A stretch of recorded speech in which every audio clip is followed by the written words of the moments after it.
Olá, meu povo de Deus, estou aqui mais uma vez e vou ler a Bíblia para vocês. Abra sua Bíblia aí em Hebreus capítulo 4. Hebreus capítulo 4. O versículo é o 14 em diante, né, que vai relatar: Cristo é superior ao sumo sacerdote. Superior ao sumo sacerdote do antigo pacto, né? Porque Cristo, depois da lei de Moisés, né? A lei de Moisés institui vários sacerdotes, né? Esse sacerdote instituído pela lei de Moisés no antigo pacto, que é a lei de Moisés, né? A lei de Moisés é o antigo pacto. Quando Cristo vem, né? Quando Cristo vem, ele vai introduzir um novo pacto, uma nova lei, né? Um novo pacto e uma nova lei, que é a lei de Cristo e não mais a de Moisés. A de Moisés vai ficar ultrapassada, porque a lei de Moisés não é a que trata da salvação das nossas almas, da vida eterna. É uma lei material, né? Lei material, lei da pedra, a lei que mata, olho por olho, dente por dente. Isso é a lei de Moisés. Mas Cristo agora é o nosso sacerdote. Nós não precisamos mais dos sacerdotes antigos, não.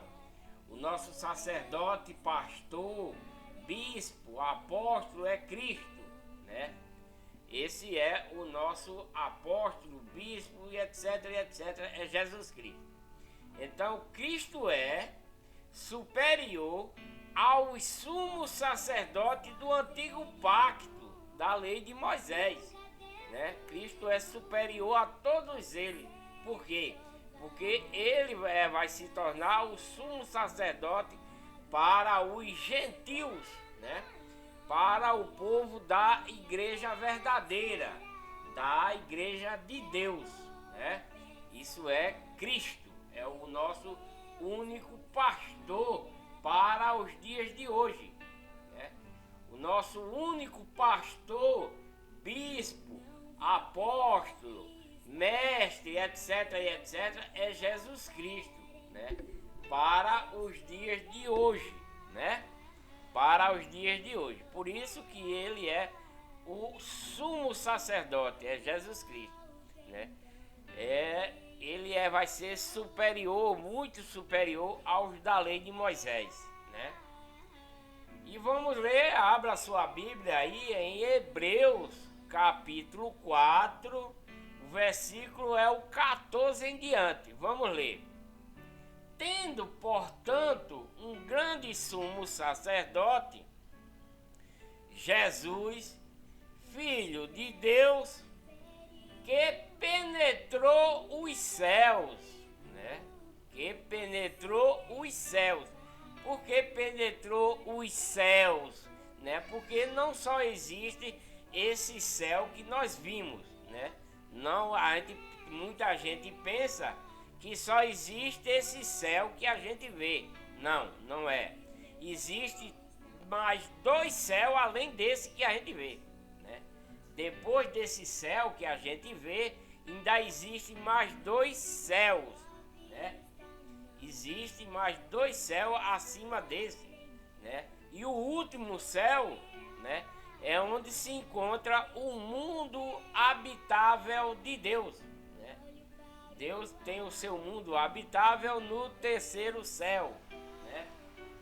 Então, penetrou o céu, retenhamos firmemente a nossa confissão, né, que é em Cristo. Nós devemos nos confessar a Cristo, não a homens, né? Nós não devemos se confessar a homens, não. Devemos fazer a nossa confissão a Cristo. Como é que fazemos a nossa confissão a Cristo?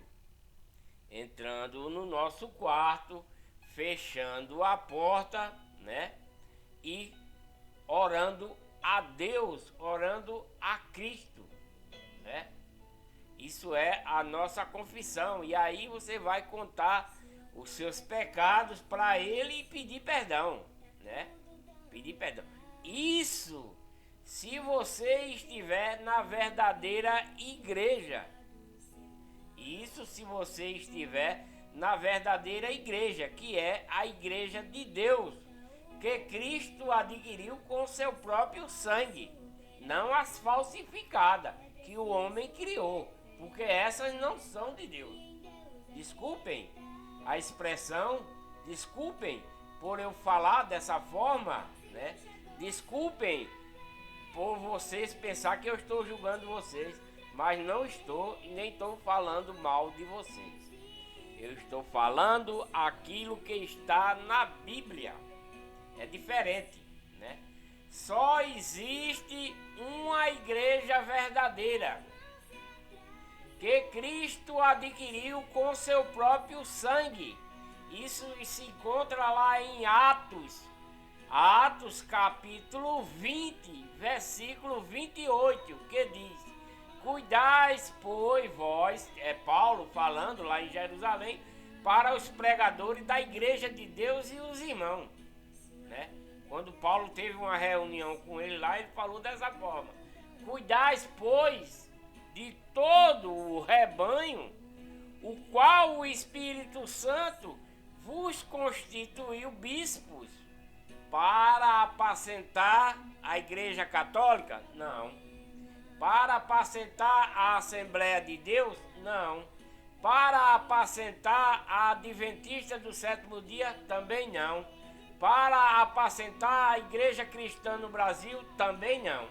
Para apacentar a Igreja de Deus, que Cristo adquiriu com seu próprio sangue. Isso é a verdade, né? Nos dias de hoje, existem milhares e milhares de igrejas falsificadas, criadas pelo homem. Mas a igreja verdadeira, o dono dela é Deus Pai Todo-Poderoso, né? E foi seu Filho que trouxe, mandado pelo Pai, porque quando Cristo veio para essa terra aqui, para resgatar um povo que Deus deu a ele, que era o povo de Deus que tinha, né, ido após a legião do mal, que é a de Satanás, abandonando a legião de Deus, Deus envia seu Filho para resgatar esse povo, né, que ele abandonou a Deus, que é o povo israelita, as tribos, né, principalmente a tribo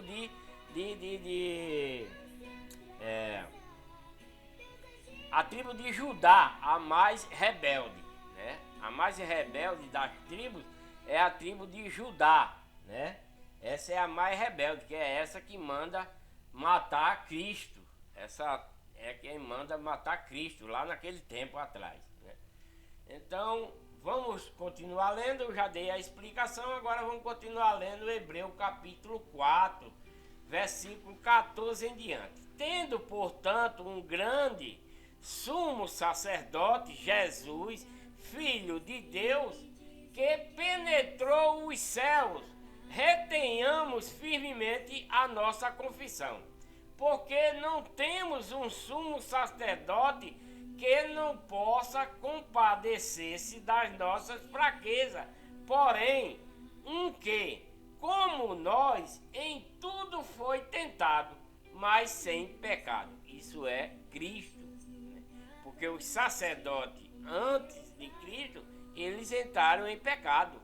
Eles foram tentados e eles desobedeceram a Deus.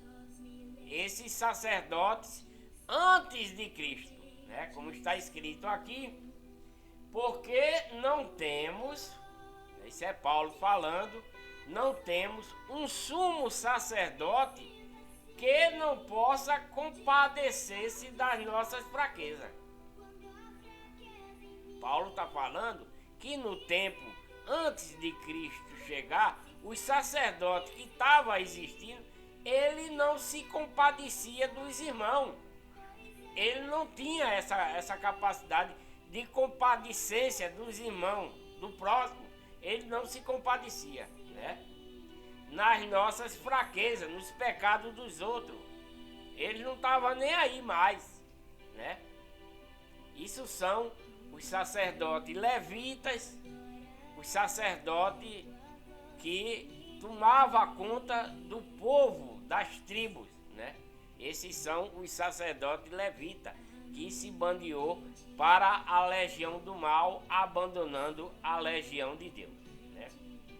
Então ele não se compadecia das nossas fraquezas. Porém, um que, como nós, está se referindo a Cristo, porque Cristo veio em espírito, se transformou em carne, né? Por isso que ele está dizendo, porém um que, como nós, porque Paulo está falando dessa forma, porém um que, como nós, né? Porque Cristo veio e se transformou em carne, né? Cristo veio, Deus enviou seu Filho em espírito, chegou aqui na terra, esse espírito enviado por Deus, ele penetrou em Maria, que era virgem, escolhida de Deus para criar a carne em Cristo, né? Foi isso que aconteceu. Maria criou a carne em Cristo, que já existia, né?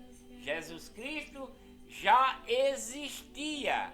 Maria apenas criou a carne em seu espírito, para que ficasse como nós, é o que está dizendo aqui.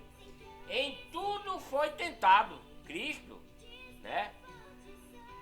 Ele foi tentado em todos os tipos. Satanás levou ele, tentou ele de todas as formas, mas ele não caiu nas tentações nem de Satanás, nem nas tentações humanas da carne, né? Porque a carne é um poço para levar para os pecados. A nossa carne, né? Ela é um poço para pecado. A carne nos induz a pecar. A carne é o nosso corpo carnal. O dever dela é fazer esse corpo pecar, né?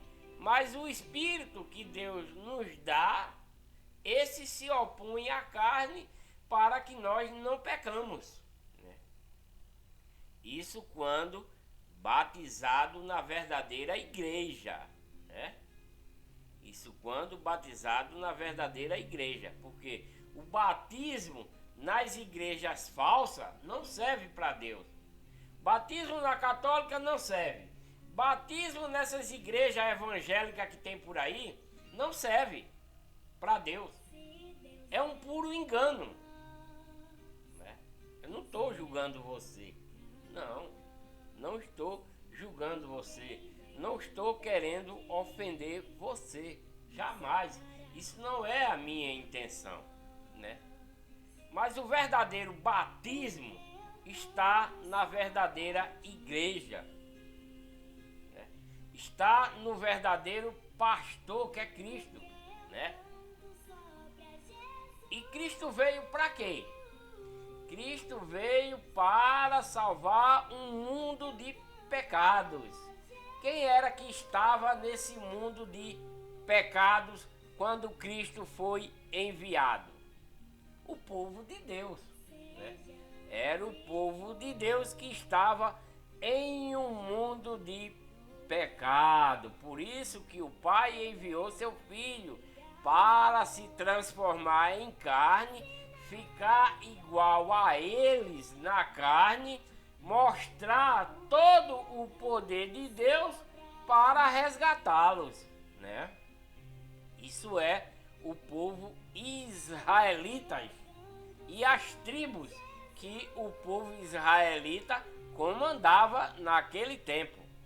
Mas o que aconteceu? A tribo de Judá, a mais rebelde, se juntou com os sacerdotes de israelita e os outros e mataram Cristo por não aceitar a verdadeira igreja, porque eles já estavam com as falsas igrejas que eles próprios estavam criando mesmo antes de Cristo chegar, né?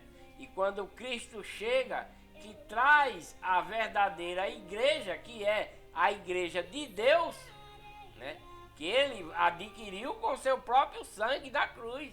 Isso é fato, é real, é bíblico. Atos 20 e 28. Segundo Coríntios, capítulo 1, versículo 1. 1 Coríntios 15, 9, 11 e 22, 1, 2, tudo isso relata o nome da verdadeira igreja, né? Que Cristo adquiriu com seu próprio sangue.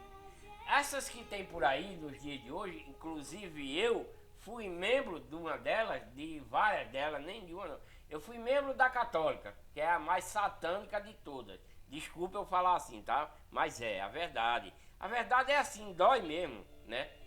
A verdade dói. Eu fui membro da católica, a mais satânica, né? A católica. Depois fui para a evangélica, né? Depois eu fui para a Assembleia de Deus, que é filha da católica. A Assembleia de Deus é filha da católica. Todas as outras evangélicas são filhas da católica, da mãe. Ela é a mãe de todas as igrejas, né? A igreja católica é a mãe de todas as igrejas falsificadas dos dias de hoje. Eu estou falando, é mentira minha? Não é, é verdade. Foi Deus quem criou a igreja católica? Não. Foi Deus quem criou a Assembleia de Deus? Não. Foi Deus quem criou igreja adventista, igreja testemunha de Jeová, igreja universal, igreja do poder de Deus. Foi Deus quem criou essas igrejas? Não. Quem criou foi quem? O homem quem criou.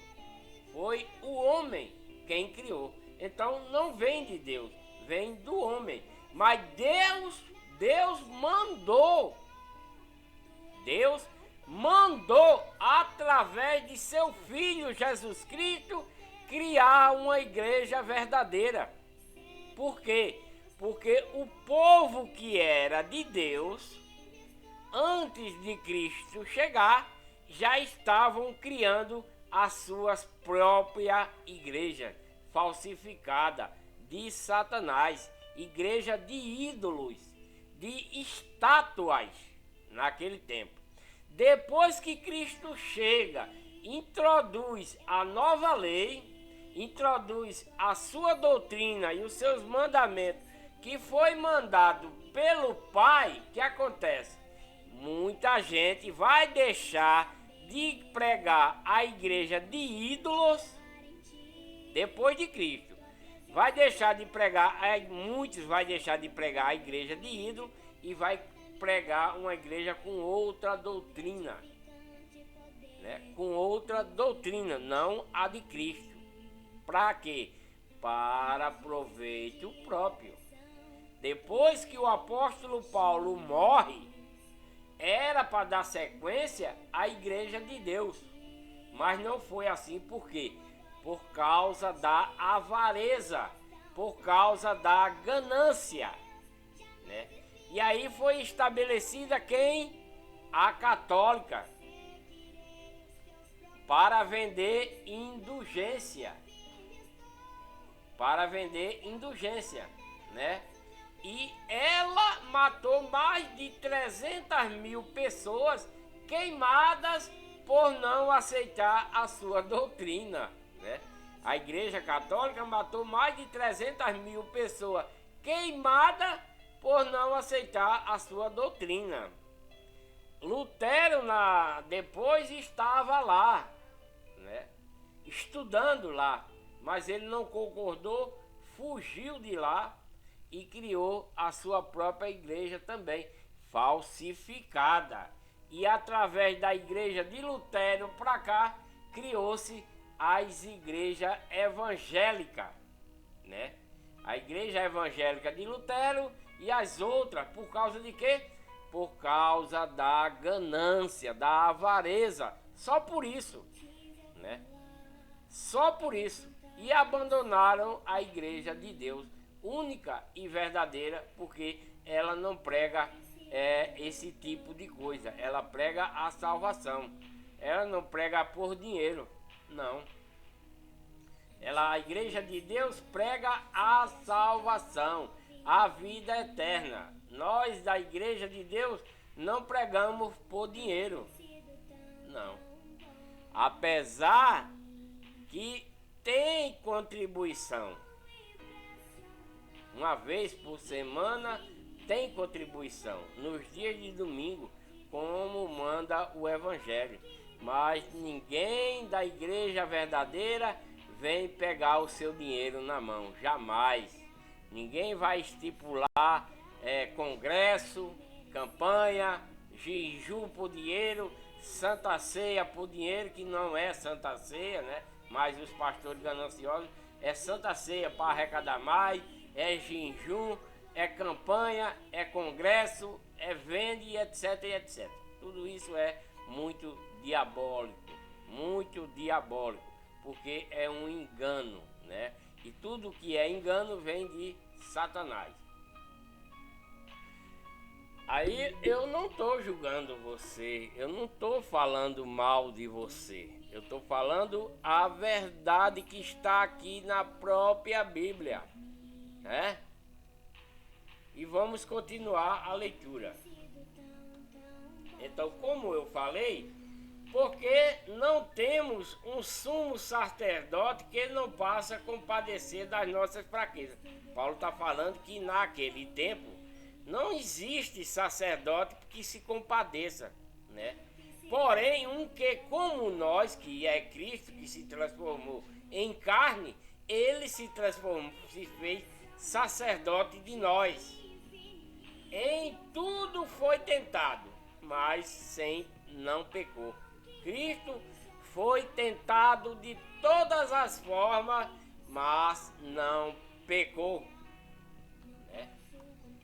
Cheguemo-nos, pois, confiadamente ao trono da graça, para que recebamos misericórdia e enchemos graças a fim de sermos socorridos no momento oportuno. Glória a Deus, né? Muito lindo esse ensinamento. Seguindo agora no capítulo 5 de Hebreus, é a continuação.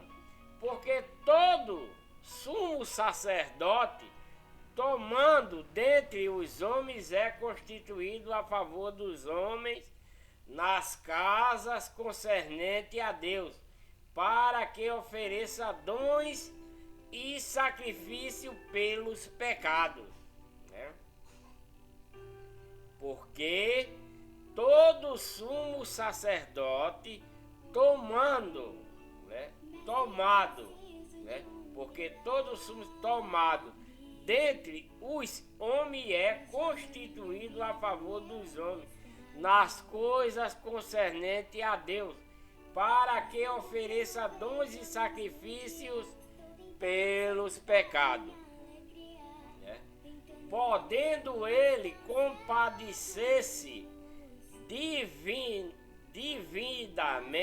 devidamente dos ignorantes e errados, porquanto também ele mesmo está rodeado de fraqueza, né? E por esta razão deve ele, tanto pelo povo como também por si mesmo, oferecer sacrifício pelos pecados. Quem é que está oferecendo sacrifício pelos pecados de seu povo lá naquele tempo? Jesus Cristo, né? Ora, ninguém toma para si esta honra, senão quando é chamado por Deus, como foi Arão. Arão, no tempo que era para Moisés resgatar esse povo israelita, Deus chamou Arão, né, para ajudar o seu irmão no resgate desse povo aqui, onde o apóstolo Paulo está falando, que é o povo israelita, e as tribos, né, que se tornaram rebeldes, abandonaram a legião de Deus e foram para a legião do mal, a legião de Satanás. Assim também Cristo não se glorificou a si mesmo, né, para se fazer sumo sacerdote. Não, ele não se gloriou nisso, para se fazer sacerdote, porque isso foi dado pelo Pai, não é dele, né? Mas o glorificou aquele que ele disse: tu és meu filho, hoje te gerei, né? Então Cristo glorifica ao Pai, né? Glorifica a Deus, porque Deus incumbiu Cristo de ser o sacerdote de seu povo, né? Para ensinar. Como também em outro lugar diz: tu és sacerdote para sempre, segundo a ordem de Melquisedeque.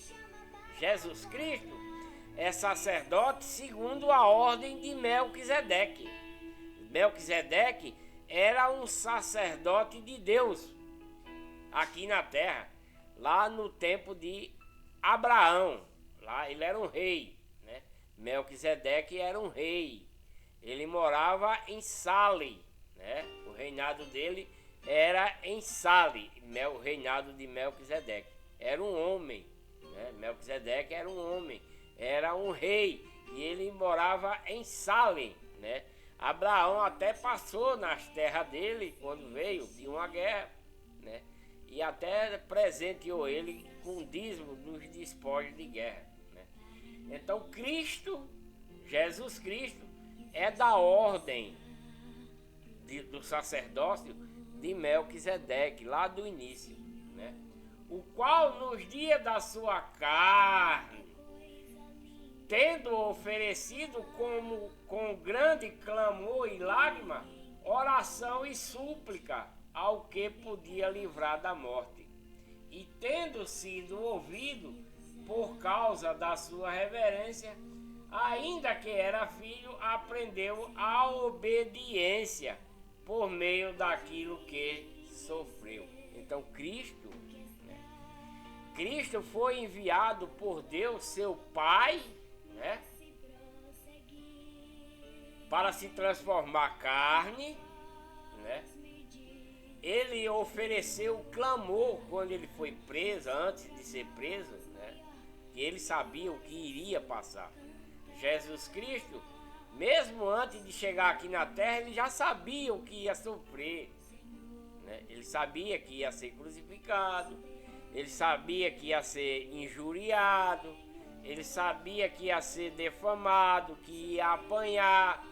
Tudo isso, mesmo antes de Cristo chegar aqui na terra, ele já sabia que ia passar por essas coisas, né? E quando chega, né, aqui na terra para se transformar em carne, né, o que aconteceu? O qual nos dias da sua carne, tendo oferecido, ele ofereceu, né, com grande clamor e lágrima, oração e súplica ao que podia livrar da morte, que era o Pai, Deus. Deus, se quisesse, podia livrar ele daquela morte e daquele sofrimento, porque nós, né, nós que é carne, nós sofremos, não sofre com dor, né? Dor de cabeça, dor de dente, uma facada, um tiro, uma paulada, não dói? Dói. Mesma coisa foi Cristo, sofreu essas dores que nós sofremos, porque ele veio lá da casa do Pai se transformar em carne, porque ele era espírito. Jesus Cristo existia mesmo antes desse mundo aqui ser criado. Cristo já existia, né?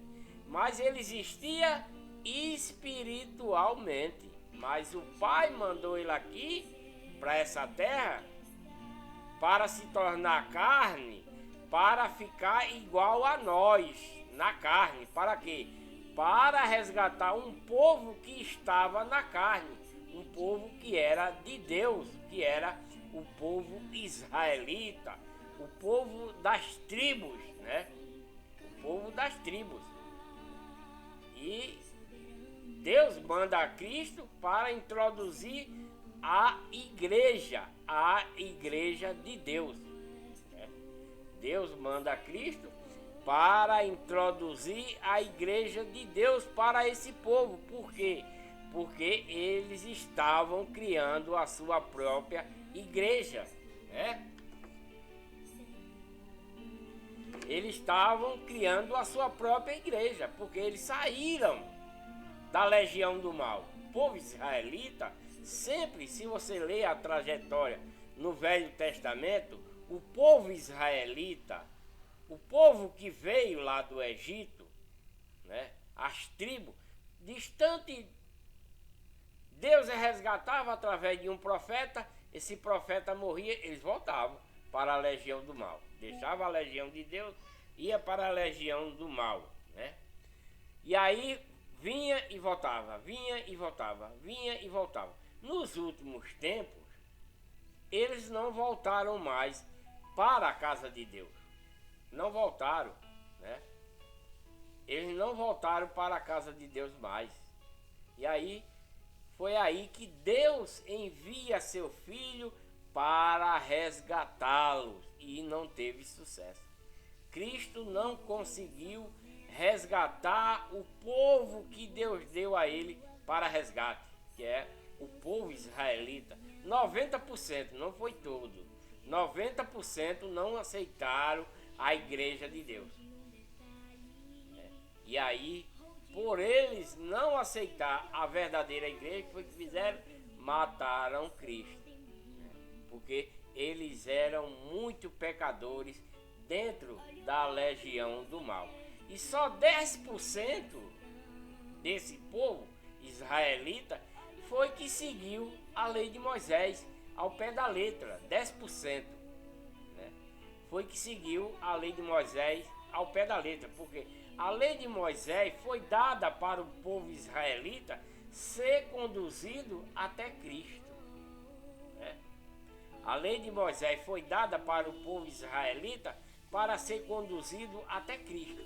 Quando Cristo chega, a lei de Moisés sai de cena, né? A lei de Moisés sai de cena e entra a lei de Cristo. Então, o povo que estava na lei de Moisés deixa a lei de Moisés e passa a crer na lei de Cristo, que é a verdadeira igreja, que é a igreja de Deus, que o Pai mandou para Cristo executar.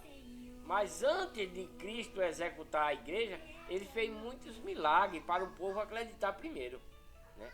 Transformou água em vinho, que foi o primeiro milagre dele, para o povo ir acreditando em Cristo, né? Expulsou o demônio, curou todo tipo de doença, né? A ressuscitou, tudo isso para que o povo que ele veio resgatar cresce em Cristo, cresce que ele era o Filho de Deus e cresce que ele era todo poderoso como um Pai, que foi a ordem que Deus deu a ele. E o que foi que aconteceu?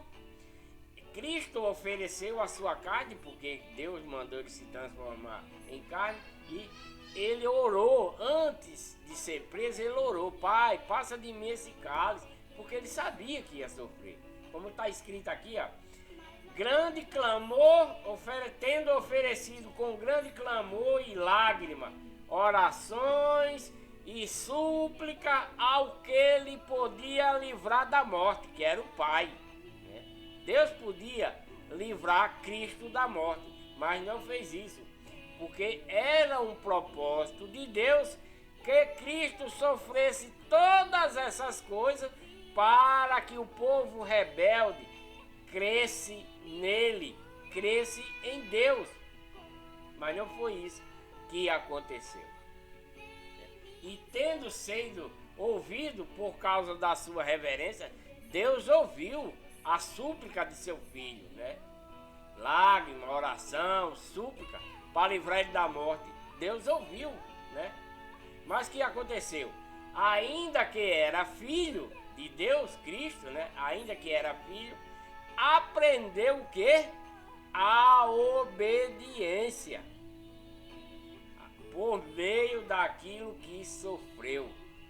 Então, ele sabendo que ia sofrer tudo o que sofreu, ele sofreu por obediência a Deus. E é isso que um verdadeiro cristão deve sofrer. Para ser um verdadeiro cristão, deve sofrer o que Cristo sofreu. Isso é o verdadeiro cristão. Deve sofrer o que Paulo sofreu. Paulo foi preso, foi para cadeias, várias cadeias. O apóstolo Paulo apanhou, porque isso que ele sofreu, ele fez também a igreja de Deus. O apóstolo Paulo chegava na igreja de Deus, dava no pregador.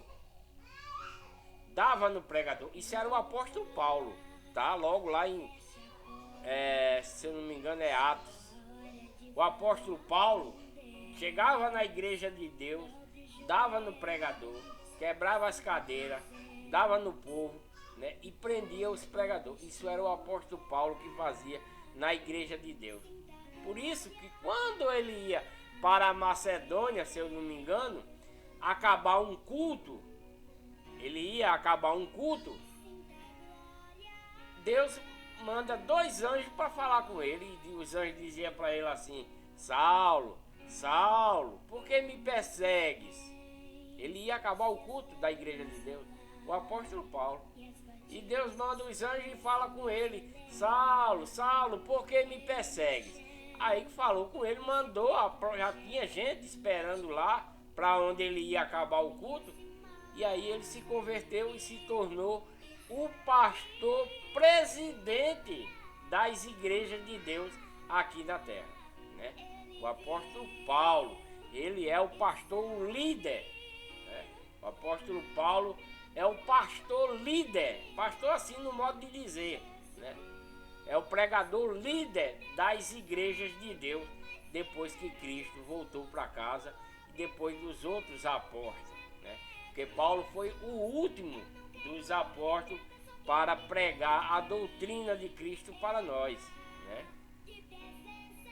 Então, ainda que era filho, aprendeu a obediência por meio daquilo que sofreu. Isso foi Cristo, né? E tendo sido aperfeiçoado, né, veio ao ser autor da eterna salvação. E tendo sido aperfeiçoado pela morte, né, da sua carne, como nós, ele se aperfeiçoou na carne, como nós, que isso era o dever do que eles veio resgatar também, fazer isso, mas não fizeram. Mas Cristo fez para provar para eles o que era que eles deviam fazer também, né? Tendo a perfeição, veio a ser autor da eterna salvação para todos os que lhe obedecem, né? Então, para que nós tenhamos salvação, para que nós tenhamos vida eterna, é preciso primeiramente ter amor puro e sincero em nossos corações, né? E fé, obediência a Cristo, obediência à lei de Cristo, à doutrina de Cristo, os mandamentos de Cristo, dado pelo Pai, não os de homens de hoje, porque cada igreja falsa de hoje tem uma doutrina diferente da outra, né?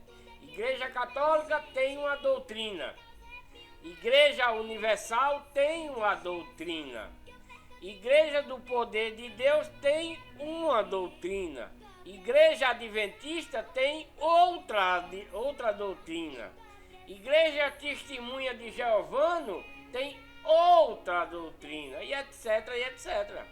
E por isso que são igrejas falsas, são igrejas de Satanás, da legião de Satanás. Eu estou falando essas coisas, não é para ofender vocês, não é para criticar vocês, nem julgar. Isso não é a minha intenção.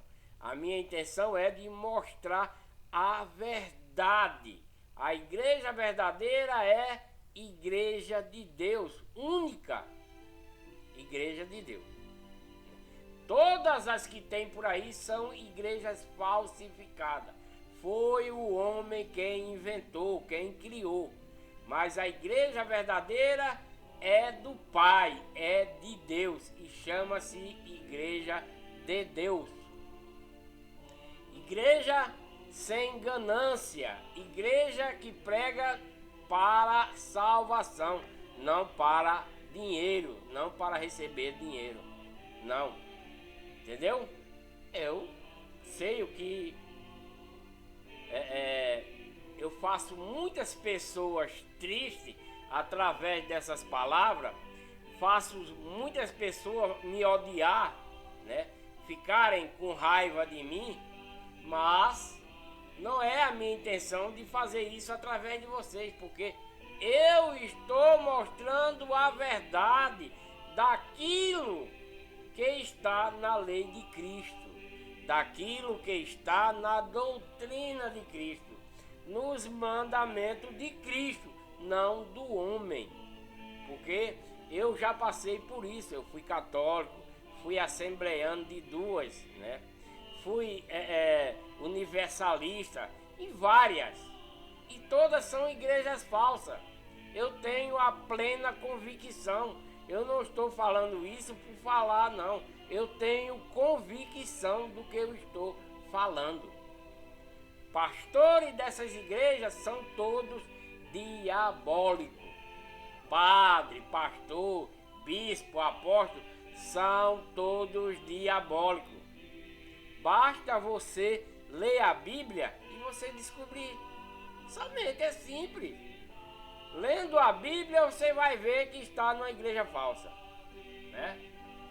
Então, sendo por Deus chamado sumo sacerdote, segundo a ordem de Melquisedeque. Sobre isso temos muito o que dizer, mas de difícil interpretação, porquanto vos tornaste tardio em ouvir.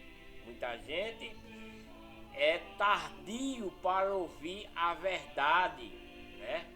E esse que é tardio para ouvir morre sem saber da verdade, se perde, né? Porque devendo já ser mestres pelo tempo, ainda necessitai de que se vos torne a ensinar os princípios elementares dos oráculos de Deus, e vos haveis feito tais que precisais de leite e não de alimento sólido, né? Não de alimento. Ora, qualquer que se alimenta de leite é inexperiente da palavra da justiça. Não tem sabedoria. Quem criança tem sabedoria? Não. Só quando de maior que vai adquirir, né? E por isso que Cristo, quando veio pregar, ele tinha 30 anos. Ele poderia, Deus poderia ter mandado ele começar mais cedo, mas não. Só mandou ele começar depois de 30 anos. Mas até então ele já ensinava, né? Ele ensinava, mas ele só começou mesmo aos 30 anos. Ora, qualquer que se alimenta de leite é inexperiente da palavra da justiça, pois é criança. Por isso que uma criança de 10, 12 anos para baixo, ela não tem um entendimento, mas para cima ela já vai ter, né? Então ela já está comendo alimento sólido, né? Uma pessoa de 7 anos em diante, ela já tem algum entendimento, porque ela já está comendo feijão, já está comendo arroz sozinha, né? Bota lá no prato e ela já se alimenta sozinha, né? Ela já está abandonando o leite, né? Não é mais criança. Isso é o que a Bíblia nos ensina, né? Mas o alimento sólido é para os adultos, os quais têm pela prática as faculdades exercitada para discernir tanto o bem quanto o mal, né? Uma criança não sabe isso, né? Ainda no capítulo 6, continuando de Hebreus, pelo que deixando os rudimentos, não devemos deixando os rudimentos da doutrina de Cristo, prossigamos até a perfeição, não lançando de novo o fundamento de arrependimento de obras mortas e de fé em Deus, né? Pelo que deixando os rudimentos da doutrina de Cristo, prossigamos até a perfeição, não lançando de novo o fundamento do arrependimento de obras mortas e de fé em Deus. Então, se nós temos a doutrina de Cristo, se aprendemos a doutrina de Cristo, não devemos voltar para o pecado para nos arrepender de novo, né? Não devemos, não lançando de novo o fundamento de arrependimento de obra morta, que é o pecado. Não podemos, depois de conhecer a verdadeira doutrina de Cristo, né? Não devemos cair mais nos laços de Satanás, no laço da concupiscência da carne, para nos pecar novamente, né?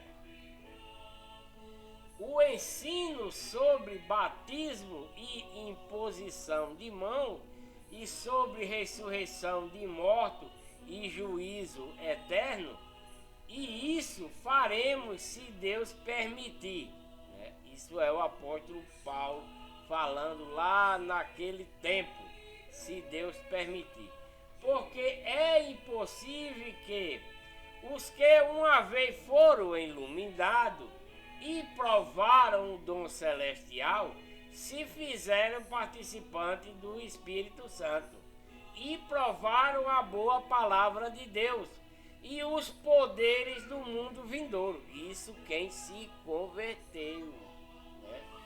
Se converteu, né?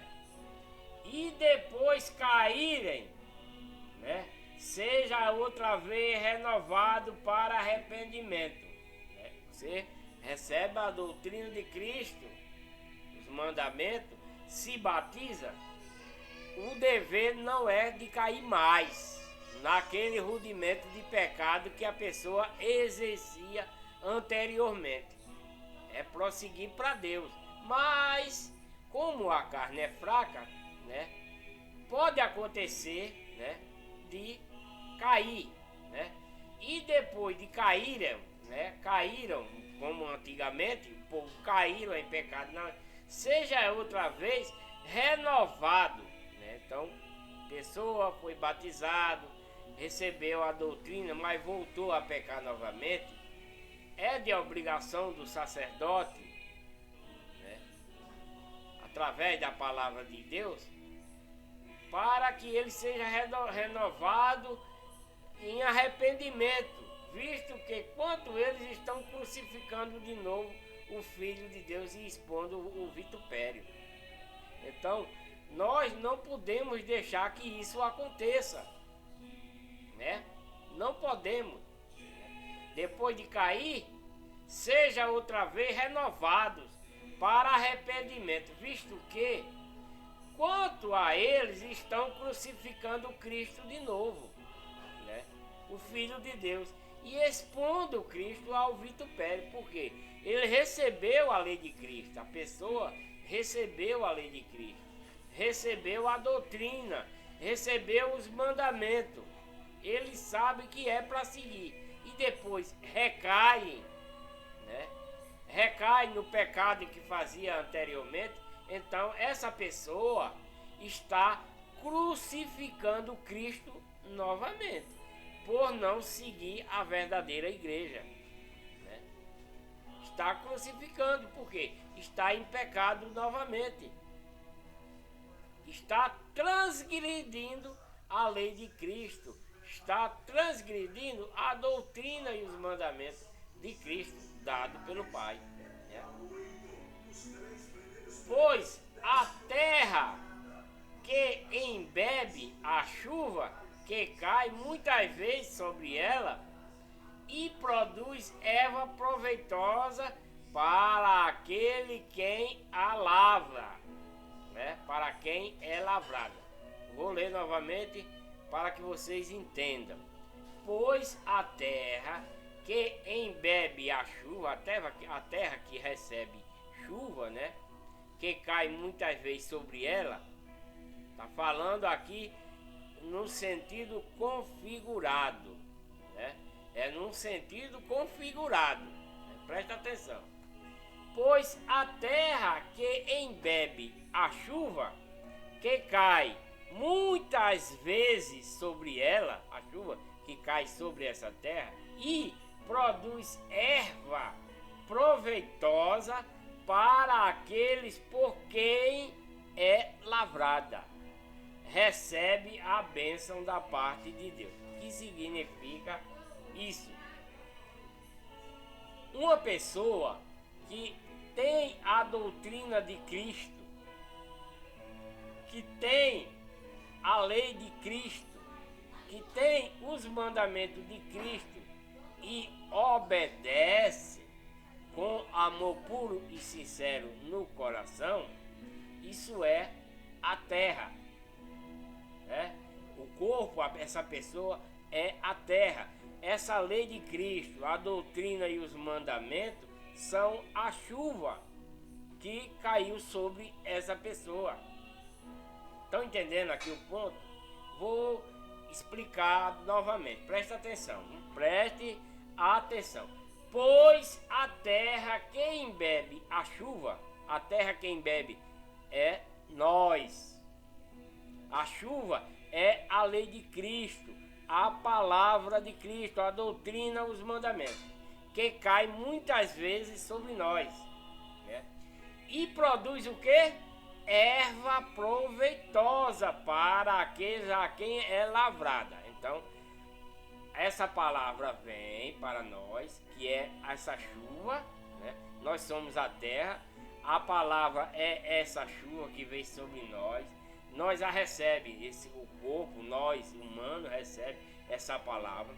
Através dessa palavra, nós passamos para outras pessoas, que é o que eu estou fazendo nesse momento, passando para você que está me ouvindo. Eu estou lavrando essa terra, né?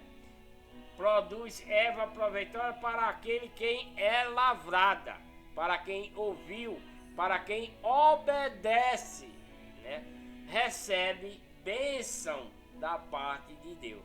Porque estou recebendo bênção, porque eu estou passando para você que está me ouvindo aí a palavra de Deus, a lei de Cristo, a doutrina de Cristo, né? Os mandamentos. E se você seguir isso que eu estou passando para você com amor puro e sincero no seu coração, porque se não for com amor puro e sincero, também não serve de nada, não serve. Se você quer aceitar a palavra de Deus pura, tem que ser com amor puro e sincero. Por quê? Porque aí Cristo está em você, Deus está em você, porque Deus é amor, né? Então essa palavra é lavrada por mim, que é eu que estou lavrando agora para você, e recebo o que? A bênção da parte de Deus. Mas se eu recebo essa palavra, essa chuva, mas se produzo espinhos e abrolhos, né? É rejeitada. E perto está a da maldição. O seu fim é ser queimado, né? Então, se eu recebo essa chuva, que é a lei de Cristo, a doutrina de... Eu estou falando de Hebreus capítulo 6, versículos 7, 8, 9 em diante, né? Isso é Hebreus capítulo 6, versículo 7 em diante. Se eu recebo essa chuva, e essa chuva, eu sendo a terra, vou dar fruto, que é eu passar para você e você aceitar a verdade dessa palavra com amor puro e sincero em seu coração. Essa palavra é lavada e recebe bênção, tanto eu quanto você, né? Recebe a bênção da parte de Deus. Mas se eu recebo essa palavra de Deus, essa chuva, que é a lei de Cristo, que é a doutrina, que é os mandamentos de Cristo, né? E vou fazer o quê? Pregar para enganar você, pregar para tirar dinheiro de você, né? Aí o que é que vai acontecer? Se produz espinhos e abrolhos. É rejeitado, eu sou rejeitado. E perto estou da maldição. O meu fim é ser queimado. Por quê? Eu tô com a chuva, que é a palavra de Deus, tô passando para você, e você vai crer, é como os pastores de hoje. Me desculpe, me perdoe, tá? É como os pastores de hoje. Ele pega a palavra de Deus e introduz em você mentira. Coisas que só interessam para ele, para o bem-estar dele, para o bem-estar do dono da igreja, do chefe. E o pregador que está mentindo para você, ele está produzindo o quê? Espinhos. Ele está produzindo abrolhos. É rejeitada essa palavra por Deus. Essa palavra que esse pastor falsificado está pregando para você com mentira, dentro da lei de Cristo, dentro da doutrina de Cristo e dentro dos mandamentos de Cristo, ele está falando para você, para proveito próprio, com mentira. O que é que você está recebendo? Você não está recebendo erva para produzir coisa boa, não. Você está recebendo espinhos, abrolhos. E o que é que acontece? Essa palavra que você está recebendo é rejeitada por Deus. Ela é rejeitada. E perto está da maldição, tanto o pregador, quanto o que está recebendo essa palavra, porque ela está de acordo com o seu pastor. E o que vai acontecer? O seu fim é ser queimado. Onde é que vocês vão? Para o inferno. É eu que estou dizendo? Não, é a Bíblia quem está falando. O fim é ser queimado.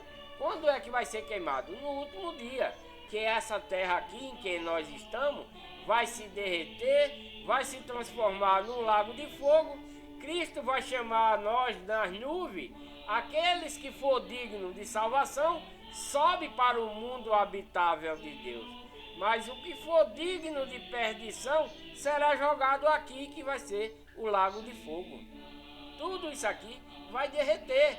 Está na Bíblia, né? Então, vocês, pastores que pregam mentira, irmão, dentro dessas igrejas falsificadas que ouvem a mentira, vocês vão ser queimados. Não é eu que estou dizendo, não. É a palavra de Deus. O seu fim é ser queimado, né? Mas de vós, ó amados, esperamos coisas melhores e que acompanham a salvação, ainda que assim falamos, porque Deus não é injusto para se esquecer da vossa obra e do amor que para com seu nome mostraste, porquanto serviste aos santos e ainda os serve. Então, nós convertidos, né? Ó amados, esperamos coisas melhores. Por quê? Porque estamos na lei de Cristo, porque estamos na doutrina de Cristo, Porque estamos nos mandamentos de Cristo, não de homem. Não nas igrejas falsificadas de hoje, mas na igreja verdadeira, que é a igreja de Deus. E o que acontece para quem está lá? Ó amados, esperamos coisas melhores e que nós acompanha a salvação. Por quê?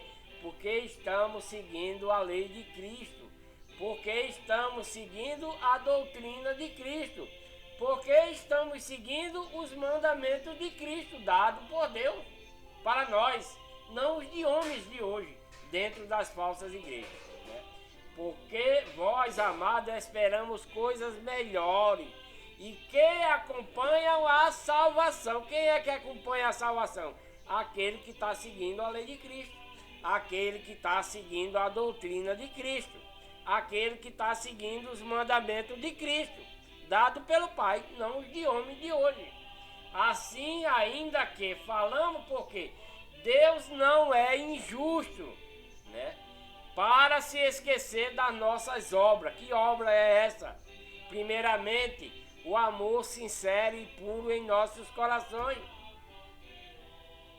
Obediência à lei de Cristo, à doutrina de Cristo e os mandamentos, fazendo boas obras, perdoando o nosso inimigo, ajudando o nosso inimigo, dando de comer a quem tem fome, de vestir a quem tem sede, de beber a quem tem sede, de vestir a quem está nu, etc, etc. Com amor. Não faça nada de bem para o próximo sem ser com amor puro e sincero, porque se não for, não serve. Não ajude a ninguém por interesse, não ajude a ninguém para se gloriar, não. Ajude com amor puro e sincero, dê com a mão para que a outra não veja. Isso é a regra para a nossa salvação, né? E desejamos que cada um de vós mostre o mesmo zelo até o fim, para a completa certeza da esperança, para que não vos tornei indolentes, mas sejais imitadores dos que pela fé e paciência herdam as promessas. Porque quando Deus fez a promessa a Abraão, visto que não tinha outro maior por que jurar, jurou por si mesmo, né? Dizendo: certamente te abençoarei e grandemente te multiplicarei. Isso foi as palavras de Deus para Abraão, né? E assim, tendo Abraão esperado com paciência, alcançou a promessa, né? Ele alcançou pela obediência a Deus, né? Pois os homens juram porque é maior do que eles, e o juramento para confirmação é para eles o fim de toda contenda. Vou repetir. Pois os homens juram por quem é maior do que eles. E o juramento para confirmação é, para eles, o fim de toda contenda. Assim que, querendo Deus mostrar mais abundantemente aos herdeiros da promessa a imutabilidade do seu conselho, se interpôs com o juramento, para que, por duas coisas imutáveis, nas quais é impossível que Deus minta, né, tenhamos poderosa consolação, nós, os que nos refugiamos em lançar mão da esperança proposta. Então, isso é o nosso dever, lançar mão da esperança proposta. Que esperança é essa? A vida eterna, a